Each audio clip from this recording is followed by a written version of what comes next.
오늘도 저희 진야사 사극극장을 찾아주셔서 정말 감사드립니다. 여기 조선의 밤을 황금빛으로 물들인 한 여인이 있습니다.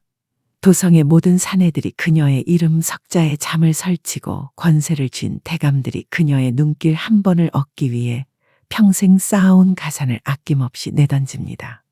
진주 건무의 1인자이자 춤사위 하나로 나라의 기틀을 흔든다는 전설의 예인 월심. 그녀가 쥐는 검은 살생의 도구가 아니라 인간의 욕망을 베어 넘기는 서슬퍼런 예술이었습니다. 보게나, 저 몸짓을 보란 말일세.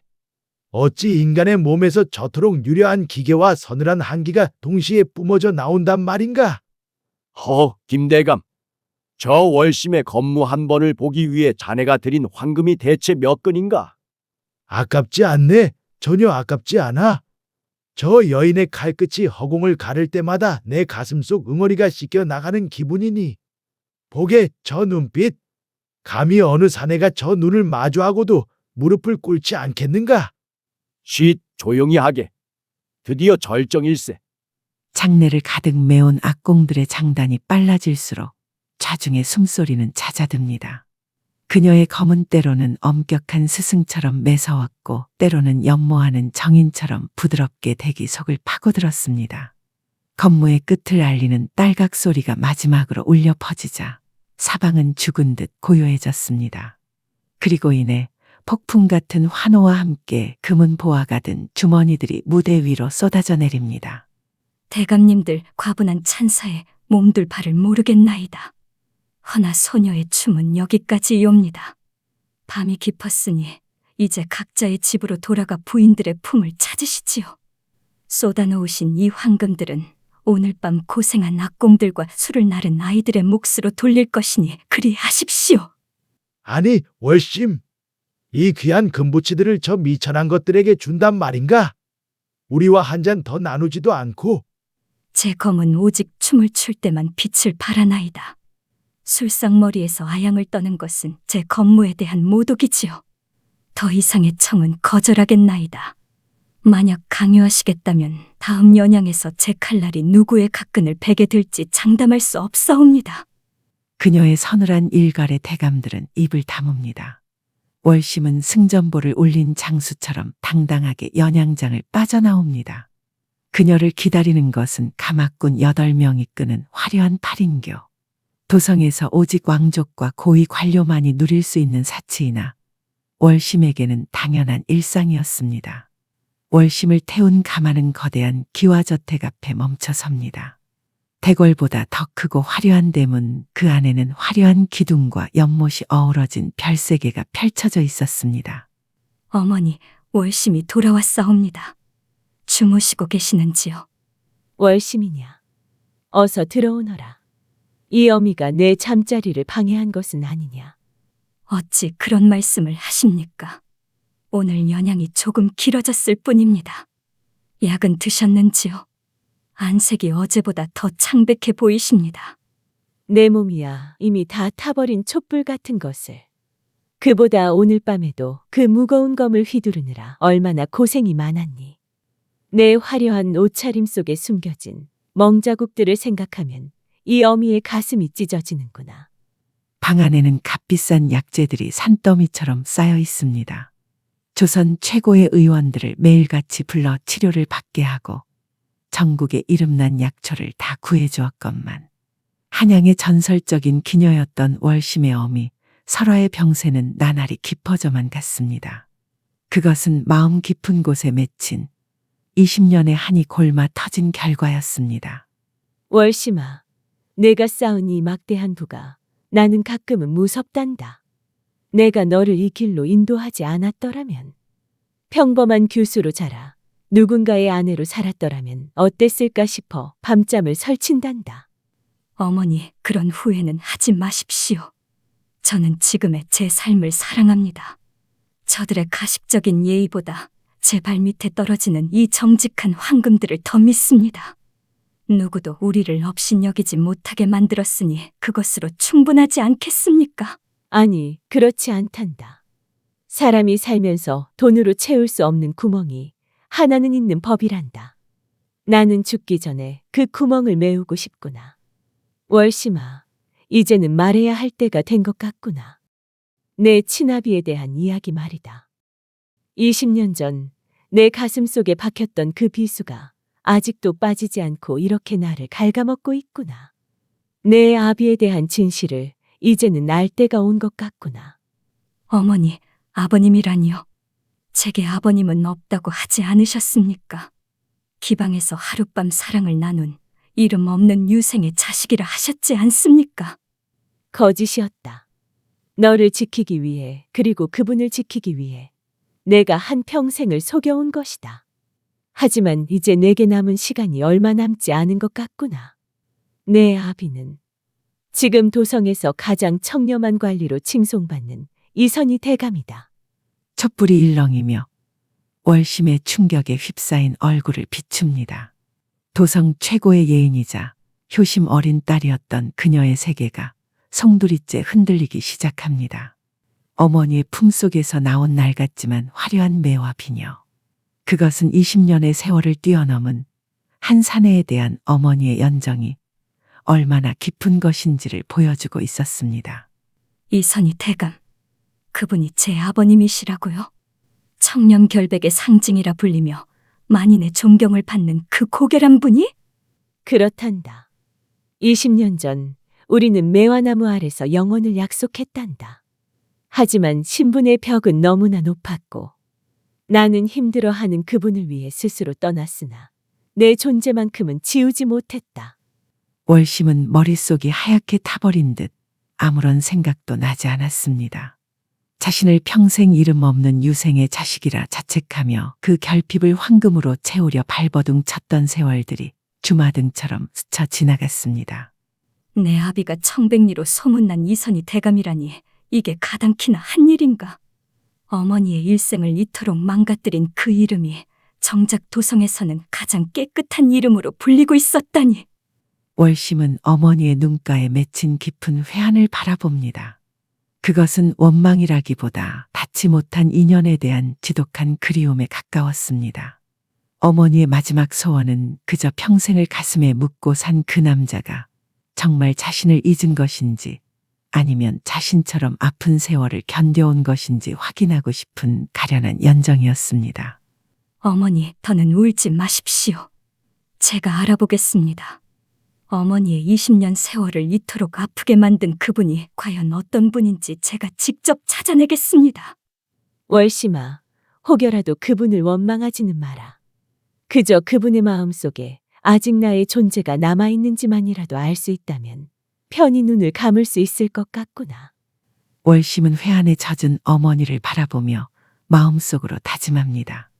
그가 지키고 있는 그 고결한 명성이 진실인지 아니면 어머니를 버리고 쌓아올린 가식의 성벽인지 내 반드시 밝혀내고야 말 것이다. 이것은 나의 마지막 효심이자 내 뿌리를 찾는 소중한 여정이 될 것이다. 월심은 밖으로 나와 서늘한 눈빛으로 밤하늘을 바라봅니다. 화려한 연양장의 불빛은 꺼졌으나 그녀의 가슴 속에는 어머니의 한을 풀어주기 위한 뜨거운 열망이 타오르기 시작했습니다. 세상 사람들은 권력이 칼끝에서 나온다 믿지만 진정한 지배자는 소리 없이 흐르는 정보의 물줄기를 움켜쥔 자입니다. 특히나 예인의 탈을 쓰고 도성의 은밀한 구석을 드나드는 기녀들에게 정보란 목숨과도 같은 재산이었습니다. 그리고 월심은 이미 그 사실을 누구보다 잘 알고 있었습니다. 그녀가 화려한 검무로 조선을 홀리며 벌어들인 막대한 자금은 곧 어떤 정보든 마음만 먹으면 손에 쥘 수 있음을 의미했습니다. 어머니 설아의 고백이 있은 그날 이후 월심의 사가에는 촛불이 꺼질 줄을 몰랐습니다.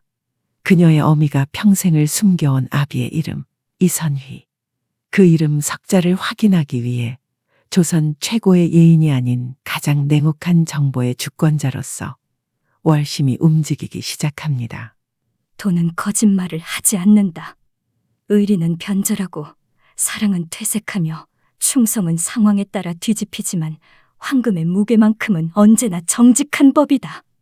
내가 예인이 되어 모은 이 천금은 단순히 비단옷을 입기 위함이 아니었다. 누구도 나를 업신여기지 못하는 나만의 무기로 삼기 위함이었지. 그리고 이제 그 무기를 꺼내들 때가 온 것 같구나. 부르셨습니까, 월심 행수님? 이 깊은 밤에 전령까지 보내신 걸 보니 예사일은 아닌 모양입니다. 박초씨, 내 오늘 자네에게 평생 만져보지 못할 거금을 내줄 작정이네만 그만한 값을 할 준비가 되어 있는가? 하하, 행수님 무엇이든 말씀만 하십시오. 도성의 쥐새끼 한 마리가 어느 집 부엌에서 쌀을 훔쳤는지까지 알아내 올 테니 말입니다. 20년 전 한양의 유생이었던 이선휘. 그가 지금 어디서 무엇을 하고 있는지 모조리 털어내 보시게. 이 이선희 대감 말씀이십니까? 사헌부의 호랑이라 불리며 만백성의 존경을 받는 그 청백리 대감님 말입니까? 청백리라. 세상의 평판 따위는 내게 중요치 않네. 내가 알고 싶은 것은 그의 고결한 자리가 얼마나 견고한가 하는 것이네. 여기 금괴 10덩이를 먼저 주지. 일주일이네. 일주일 안에 그의 가계도부터 침소 깊숙이 숨겨둔 서찰 하나까지 뒤져서 나에게 보고하게. 하지만 행수님, 이 대감은 주상 전하의 두터운 신임을 받는 분입니다. 잘못 건드렸다가는 저뿐만 아니라 행수님까지. 박초씨, 잊었는가? 권력은 눈을 가리지만 돈은 입을 열게 하는 법이네. 이 대감이 아무리 고결한 척해도 그 밑에 하인들과 그가 지나는 길목의 장사꾼들은 돈 앞에서 입을 열게 되어 있네. 내가 준 금덩이들은 그럴 때 쓰라고 준 것이네. 그녀의 서슬퍼런 말에 박초씨는 금괴를 가지고 사색이 되어 물러갔습니다. 월심은 홀로 남은 방에서 어머니가 건네준 매화 비녀를 만지작거립니다. 은으로 정교하게 세공된 매화꽃은 20년의 세월이 무색하게도 여전히 고와한 빛을 내뿜고 있었습니다. 하지만 월심의 눈에 비친 그것은 사랑의 증표가 아니라 부서진 약속의 파편이자 압이라는 자의 위선을 고발하는 증거물이었습니다. 그녀는 곧바로 자신이 관리하는 또 다른 정보망인 도성의 하급 관료들과 기방을 드나드는 역관들을 움직였습니다. 월심의 황금은 보이지 않는 물결이 되어 도성의 밑바닥을 헤집고 있었습니다. 사흘 뒤 도성의 소문은 월심의 사가로 집결되었습니다. 박초씨를 비롯해 그녀가 심어둔 수많은 그림자가 들고 온 정보는 놀랍게도 이선희의 청렴함이 가식이 아님을 가리키고 있었습니다. 그는 20년 전 급제한 이후 아직도 혼인을 하지 않았으며 술자리는커녕 흔한 기방 근처에도 발을 들이지 않았다는 것입니다. 심지어 그는 매년 매화가 피는 계절이면 정체 모를 곳으로 며칠씩 사라지곤 한다는 기묘한 사실까지 밝혀졌습니다. 월심은 보고서를 읽으며 차가운 미소를 지었습니다.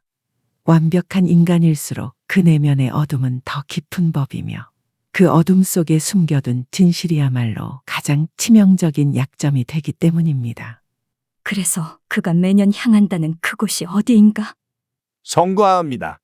워낙 은밀하게 움직이시는 데다 호의 하나 없이 홀로 산속으로 사라지시니 추적이 쉽지 않았습니다. 허나 이 대감이 어디론가 사라졌다 돌아올 때면 언제나 눈시울이 붉어져 있다는 소문이 있습니다. 그리고 최근 이 대감이 영의정 조민세 대감과 국정을 두고 대립하고 있다는 첩보가 들어왔습니다. 조 대감이 이 대감의 청렴함을 못마땅해 하며 그의 약점을 캐려 사람을 붙였다는 소문도 무성합니다. 조민세.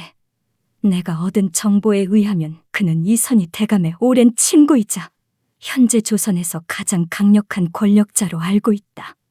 그가 이선희 대감의 뒤를 캔다니 참으로 기묘한 인연이로구나. 이 대감이 아직도 혼자라니 20년 전 헤어진 어머님에 대한 연정을 아직도 품고 계신 것인가? 만약 그가 정말로 어머니를 그리워하며 살았다면 왜 우리를 찾지 않았단 말인가? 왜 그 막강한 권력으로 어머니의 신분을 면천시켜주지 않고 우리를 이 시궁창 같은 화류계에 내던져 두었단 말인가? 이유가 무엇이든 나는 그 사람을 용서할 수 없구나. 월심은 결심한 듯 자리에서 일어나 거울 속에 자신을 응시합니다. 그녀는 화려한 연양복을 벗어 던지고 수수하면서도 품격이 느껴지는 상단 행수의 차림을 하고 있었습니다. 그녀의 손에는 진주 건무에 쓰이는 칼 대신 어머니의 한이 서린 매와 비녀가 꽉 쥐어져 있었습니다.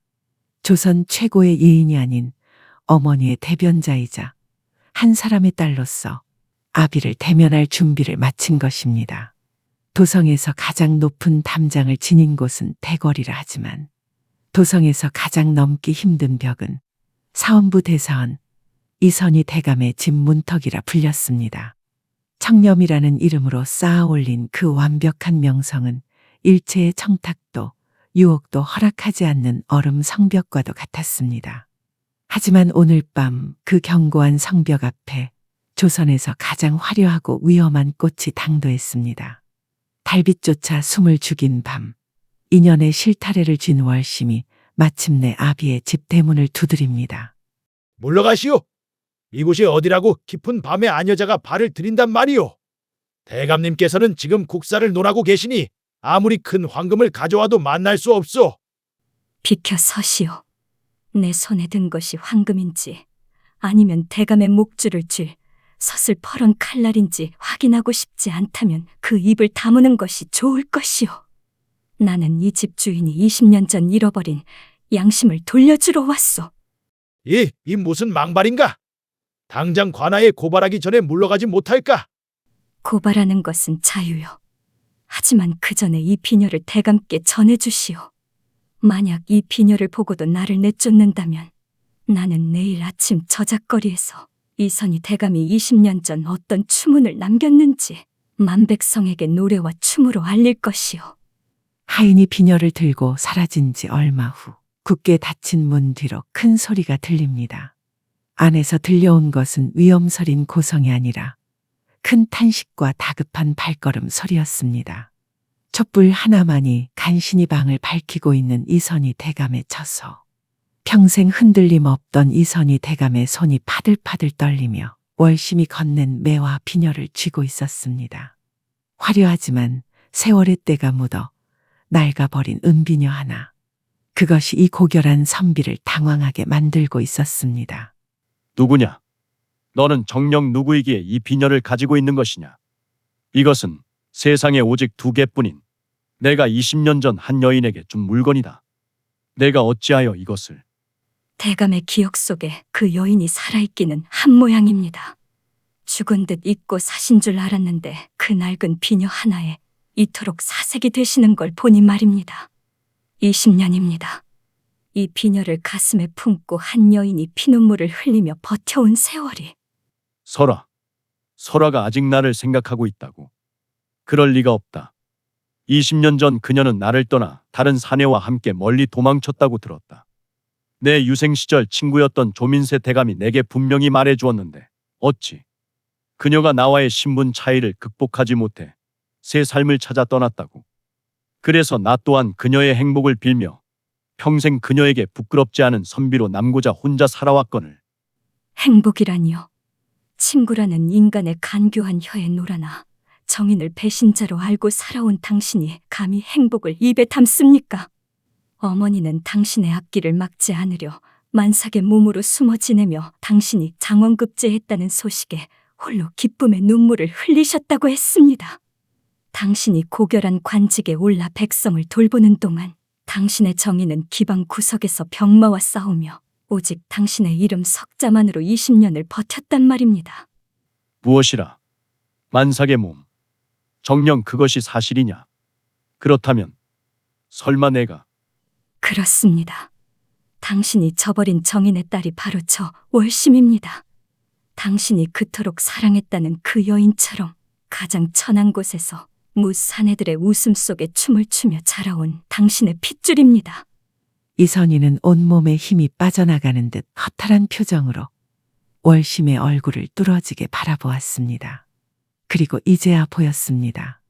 자신을 닮은 강직한 눈매, 그리고 설아의 고운 입술을 꼭 빼닮은 젊은 여인이 그의 눈앞에 서 있었습니다. 내가 천하에 둘도 없는 죄인이로구나. 민세가 내 오랜 벗이었던 그놈이 어찌 나를 이토록 잔인하게 속였단 말이냐. 나는 내 어머니가 나를 버린 줄로만 알았다. 그녀를 원망하는 마음을 누르려 학문에만 정진했건만 그게 거짓이었다니. 이제 와서 흘리는 그 눈물이 어머니의 20년 세월을 보상해 줄 수 있을 거라 생각하십니까? 아니다. 눈물 따위로 씻을 수 있는 죄가 아님을 안다. 하지만 월심아, 나를 믿어다오. 나는 단 한순간도 내 어미 설아를 잊은 적이 없다. 보아라, 이 물건을. 이선희가 떨리는 손으로 벽장한 깊숙한 곳에서 무언가를 꺼냈습니다. 그것은 월심이 내놓은 것과 똑같은 문양에 그러나 훨씬 더 깨끗하게 닦인 또 다른 매와 비녀였습니다. 이 매와 비녀들은 20년 전 저작거리에서 유생 이선희와 기녀 설아가 구입해 나누어 가졌던 세상에 단 한 쌍뿐인 사랑의 증표였습니다. 비녀 2개가 책상 위에서 마주보는 순간 엇갈렸던 두 사람의 운명이 마침내 하나의 진실로 합쳐졌습니다. 이것을 여태 간직하고 계셨던 것입니까? 설아와 헤어진 후 나에게는 이것만이 숨 쉬는 유일한 이유였다. 이 비녀를 보며 내 어머니를 향한 원망을 사귀고 언젠가 다시 그녀를 만날 수 있을 거라는 신락 같은 희망으로 이 험한 세상을 버텨왔다. 내 오랜 친구였던 조민세가 내게 거짓을 말하고 설아와 나를 찢어놓았을 줄이야. 그 야비한 성정은 예나 지금이나 다름이 없었구나. 너무 늦게 깨달은 내 죄로다. 이제야 진실을 아셨으니 어찌하시겠습니까? 대사원의 위험으로 다시 저를 내치시겠습니까? 아니면 어머니의 마지막 눈물을 닦아주시겠습니까? 지금 당장 그녀를 보고 싶구나. 설아가 어디 있느냐? 월심아, 나를 데려가 다오. 내 당장이라도 그녀 앞에 무릎 꿇고 용서를 빌고 싶구나. 지금은 안 됩니다. 도성의 눈과 귀가 너무나 많습니다. 내일 밤입니다. 대감께서 매년 찾으신다는 숲속의 거처로 어머니와 함께 가겠습니다. 그곳에서 20년 전 끊어졌던 인연을 다시 묶으십시오. 그것이 대감님이 하실 수 있는 최선의 속죄입니다. 그래, 내 말이 맞다. 내일 밤 그곳에서 기다리마. 그곳은 설아와의 추억이 어린 장소다. 아마 내 어미도 아직 그곳을 기억하고 있을 것이다. 월심아, 고맙구나. 살아있어 주어 정말 고맙다. 이선희의 눈에서 흐르는 것은 진심이었습니다. 20년의 세월을 돌아 마침내 마주한 진실 앞에서 월심은 처음으로 그를 아버님이라 부르고 싶은 유혹을 느꼈습니다. 아비도 피해자였고 그 역시 두 모녀만큼이나 아픈 시간을 건너왔음을 낡은 비녀 한 쌍이 증명하고 있었습니다. 하지만 그녀의 가슴 한구석에서는 정체 모를 불안감이 엄습했습니다. 조민세, 지금 조선에서 그 누구보다 높은 관직인 영의정에 올라있는 그가 왜 유생 시절 자신의 아비와 어미를 갈라놓았는지 그 의문만은 여전히 풀리지 않았습니다. 내가 가진 이 비녀를 가져가거라. 그리고 설아에게 전해다오. 내일 밤 매화 향기가 가장 짙게 배어나는 그 장소에서 기다리겠다고. 20년 전 우리가 첫 밤을 보냈던 그곳에서 이제는 끊어진 인연의 매듭을 다시 묶겠다고 말이다. 알겠습니다. 대감, 믿어보겠습니다. 어머니께 전하지요. 대감께서 한 번도 어머니를 잊은 적이 없었다는 것을 이 비녀 한 쌍이 증명해 주었다고 말입니다. 내일 밤 그곳으로 가겠습니다. 월심은 비녀 한 쌍을 소중히 챙겨 방을 나왔습니다. 차갑던 공기는 어느덧 조금씩 누그러지고 밤하늘의 달빛도 이전보다 부드럽게 그녀의 길을 비추는 듯했습니다. 20년 만에 되찾은 아비의 진심, 그리고 내일이면 이루어질 세 사람의 재회. 월심은 처음으로 가슴속에 쌓아두었던 무거운 짐이 덜어지는 기분을 느꼈습니다. 어머니, 이선희 대감이 여태 당신을 잊지 않고 계셨습니다. 내일이면 모든 것이 제자리를 찾을 것입니다. 다음 날 이선희 대감에게 오늘 밤은 관직에 오른 날보다 세자의 스승이 된 날보다 더 가슴 벅찬 생의 절정과도 같은 날이었습니다. 설아야, 들리느냐? 내 심장이 뛰는 이 소리가 20년이다. 내 오늘 너에게 선물을 줄 것이다. 오직 너만을 위해 비워둔 내 남은 평생의 시간과 우리의 딸 월심의 이름 앞에 당당히 세워줄 아비라는 명예다. 기다려라, 설아야. 달빛은 구름 뒤로 숨고 숲속의 짐승들조차 숨을 죽인 기묘한 정막이 이어졌습니다. 이선희의 발소리가 정막을 깰 때마다 그의 가슴은 설렘으로 요동쳤습니다. 그러나 약속 장소로 향하는 마지막 고개 너머 어둠 속에서 검은 복면의 살수들이 튀어나왔습니다. 누구냐? 누가 감히 사업부 대사원의 길을 막아선단 말이냐? 대감, 너무 억울해하지 마십시오. 대감께서 그 고결한 성품을 조금만 버리고 조민세 대감의 손을 잡으셨다면 이런 비극은 없었을 것입니다. 무엇이라, 조민세. 영상 대감께서는 이미 새로운 조선을 꿈꾸고 계십니다. 병약한 주상은 곧 산화할 것이요. 어린 세자 저하는 영상 대감의 손안에서 자라날 나무이지요. 그런데 대감께서는 끝까지 그 낡은 법도를 내세워 대감님의 앞길을 가로막으려 하시니 어찌 살려둘 수 있겠습니까? 영상 대감의 대업에 가장 큰 걸림돌인 사헌부 대사원이 오늘 밤 이 숲에서 잠들 것이요. 대감이 그토록 지키려던 그 법도와 함께 저승에서 곧 만날 주상의 영혼이나 위로하시지요. 조민세 내 이놈! 일국의 영의정이라는 자가 사직의 뿌리를 통째로 뽑아내려 한단 말이냐? 가서 내 말을 꼭 전해라! 대사원 이선희는 죽어서도 내 놈의 파멸을 지켜볼 것이라고! 그의 말이 끝나기 무섭게 살수들의 칼이 번뜩였습니다. 이선희는 비명 한마디 지르지 않고 살수들의 칼을 모두 받아내며 쓰러져 갔습니다. 가슴을 뚫고 지나가는 서늘한 감촉, 등 뒤로 뿜어지는 뜨거운 핏줄기 속에서도 그는 오직 한 사람의 이름만을 불렀습니다. 설아야, 미안하구나. 20년 묵은 우리의 연정은 끝내. 여기까지인가 보구나. 숨통을 확실히 끊어라. 이선희 대감은 오늘 밤 역적의 무리와 내통하려다 행방불명된 것으로 처리될 것이다. 그의 시신은 곧 산짐승들이 처리해 줄 것이다.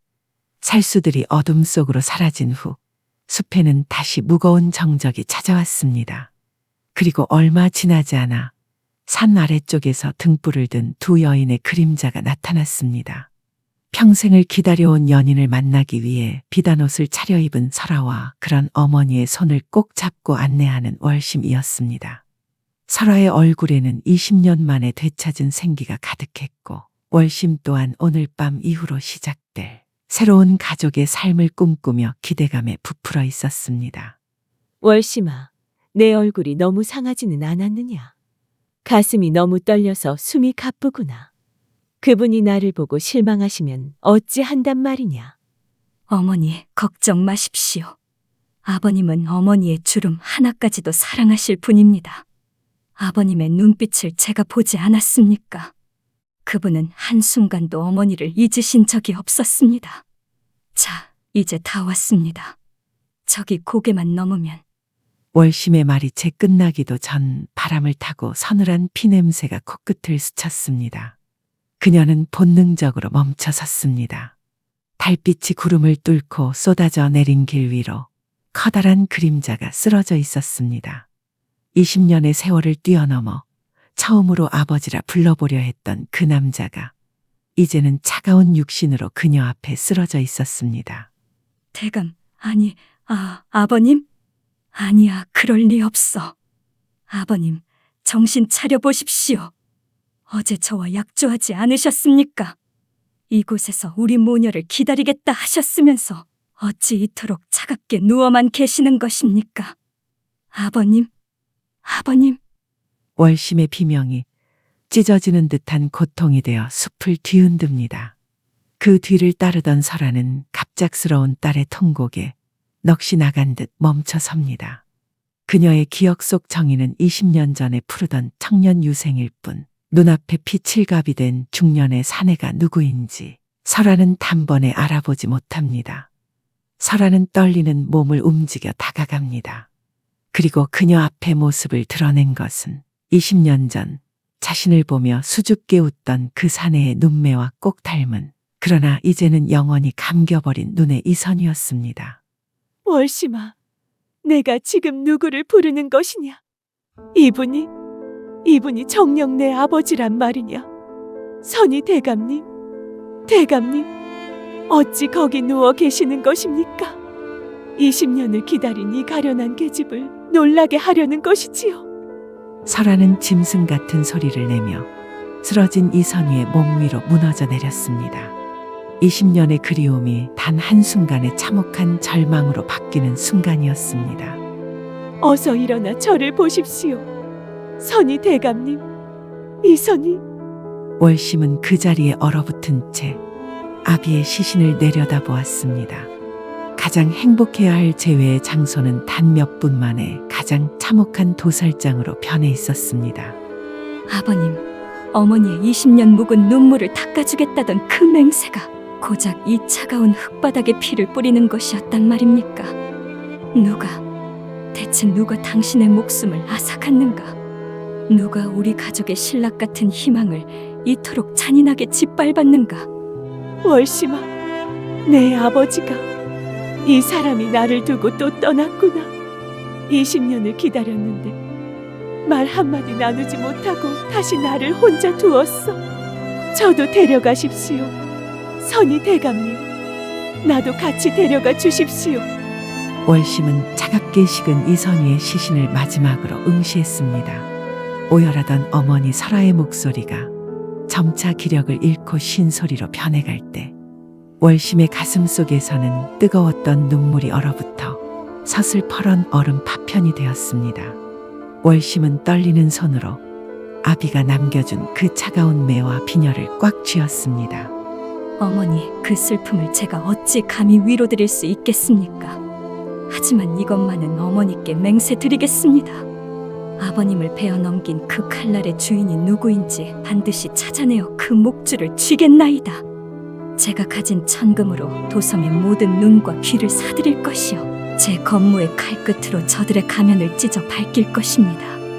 아버님, 편히 가십시오. 당신이 차마 다하지 못한 그 법도의 심판을 이제 당신의 딸인 제가 가장 비천하고도 잔인하게 이루어 보이겠습니다. 달빛이 구름 속으로 완전히 사라지며 숲은 칠흑 같은 어둠에 잠깁니다.